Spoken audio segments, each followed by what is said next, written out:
Hi everybody, good afternoon. My name is Charles. I'm a Brazilian math teacher, okay? And I'm going to talk about active learning and the impacts of the implementation of Make Education at Escola Sesc High School in Rio de Janeiro. So this is our school. We are a boarding school that receives students from all over Brazil. We offer high-quality education free of charge. The students don't have to pay anything to study there. As a boarding school, they live there, and I'm a tutor of 15 students. And students are selected through an entrance exam, interviews, and they all come from low-income families. So this is our mission. It's very precious for us, is to educate young Brazilians for intellectual autonomy, creativity, and social commitment. And as part of our mission, we have a Make It Education program.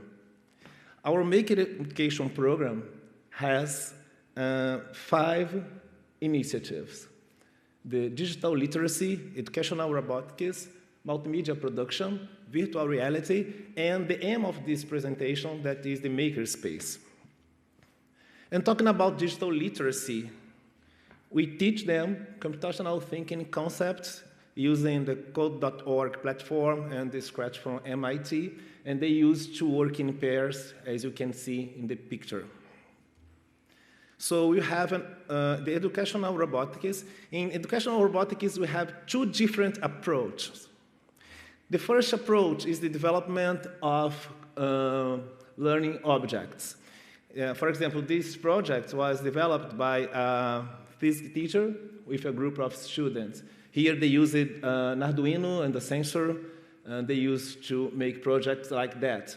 And the other approach that we have there is that our kids participate in robotics tournament.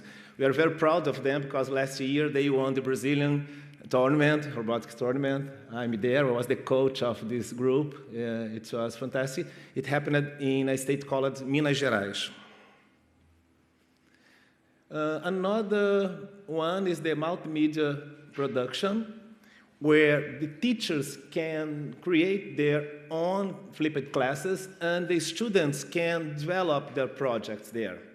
We have a special room with chroma key wall, special lights and camera, and they used to work here a lot. And the virtual reality. So we understand that virtual reality is a powerful way to engage them. Students love this. I love this too. And it's a good way to give them backgrounds for their projects. They can have virtual trips and simulation. And here, the aim of this work, that is our makerspace. So I'd like to tell you how we started this project. The Makerspace project at Sesc High School started in 2015 with our first acquisitions. We bought 2 3D printers, but we didn't have a specific place to put them, so they stayed at the physics lab. Okay? So in 2017, we opened a large room with 72 square meters, and we bought 2 other 3D printers, a CNC machining, laser cutter, plotter, and other equipment. But at the end of this year, and at the beginning of 2018, we understood that we must prepare our academic community. We should empower them. So we started a program with this purpose. And this year, we are very happy because now we are integrating all these initiatives in an innovation hub there. So this is our makerspace. And talking about empowering the academic community, we have 2 different approaches. For the educators, an on-the-job qualification. We work together, we research together, we develop projects together. And for the students, we created this course called Designer in Digital Fabrication. So I'm going to talk about this course now. Last year, I was invited to coordinate this course. This is a 160 hours course. It happens on Saturdays, and the student receives a certificate at the end of the course. So last year, we had a group of 24 students engaged in this project. So these are the learning stations of the project. We started with an introduction to digital fabrication. We understand that in the beginning it's important that they learn how to build models using cardboard, recycled materials, and papers. Then they have the opportunity of knowing how to deal with these technologies. Okay? And at the end of the course, they must prepare a capstone project. So for us, this is more than a technical course. Only knowing how to deal with machines, we know that it's not enough. But according to our mission, this is a way to prepare them to a critical and autonomous attitude. Okay? So for this goal, we've been working with the problem-based learning methodology, giving to them problems to be solved, and they always get very engaged on it. And this was very important for us, to teach them design thinking concepts.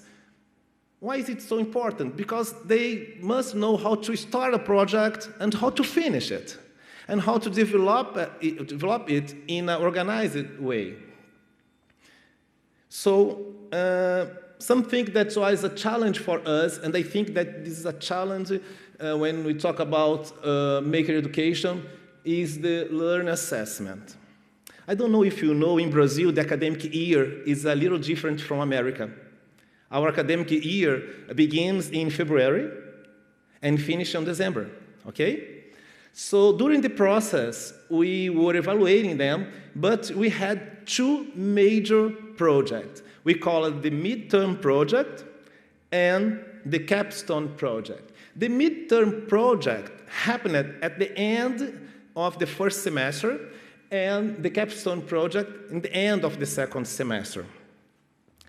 So this is our learn development of two students. We're going to call them, it's a real evaluation, okay? So we call them here student X1 and Y1, and here we can see the development of these students.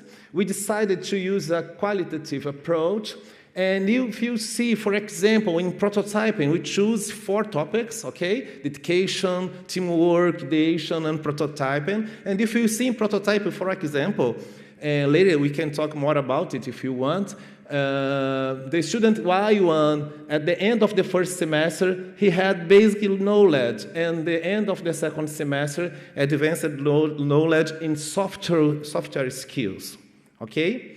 He demonstrated significant growth in this subject, okay?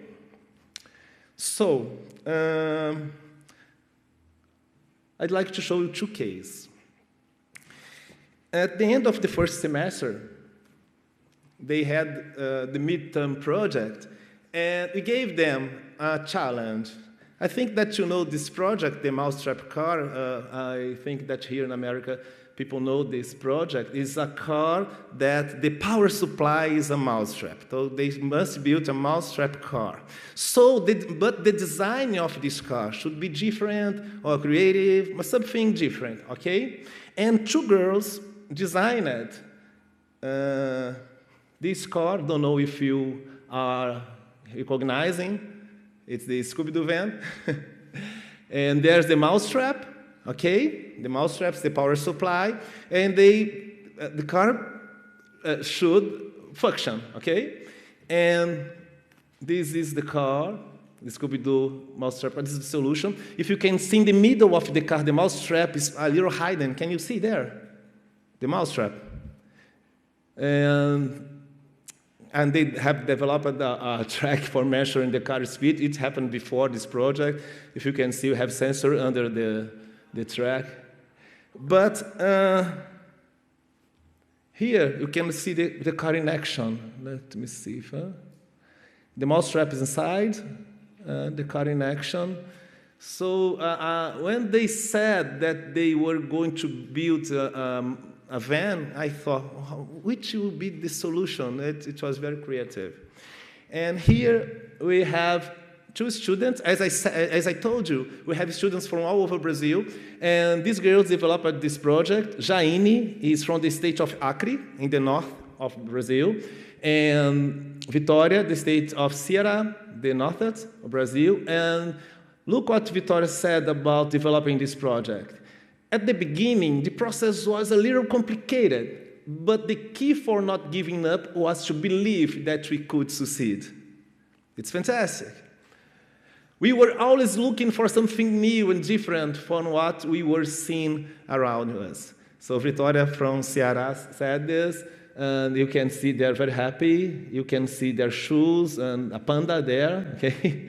They are cute girls.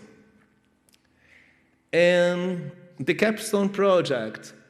The capstone project happened at the end of the second semester, okay? And here it was a little different. In the first semester, we told them, well, we must build a mousetrap car. It must be creative, but it's a mousetrap car. Here, we told them, develop a learning object using digital manufacturing research.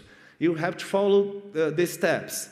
To choose a topic that you think that your peers, your friends has some difficult, talk to a teacher about it, propose a hands-on solution, and draw up a portfolio that we could know how you develop it, okay?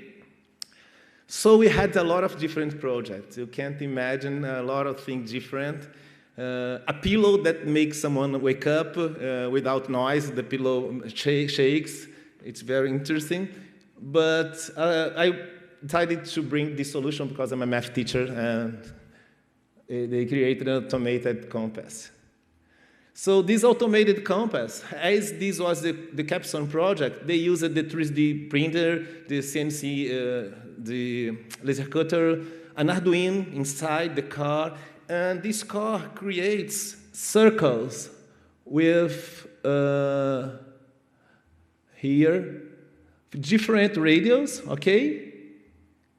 It has a fixed point, and here they can change the radius of the car. Very interesting, the project that they developed, and it was a very nice work. Okay? So I'm almost finished. I'd like to leave you with this inspiration quote that says that hands-on learning is more interesting and significant. And as we can see in the next photograph, they really are engaged. Some students working, developing a project. Here they are showing a solution of another project. Here they're working, working, modeling in Fusion 360. This girl is modeling a box using this CNC machining, printing, and here they are all together, and I'm here with some of them. It was a fantastic experience to have this opportunity. Muito obrigado.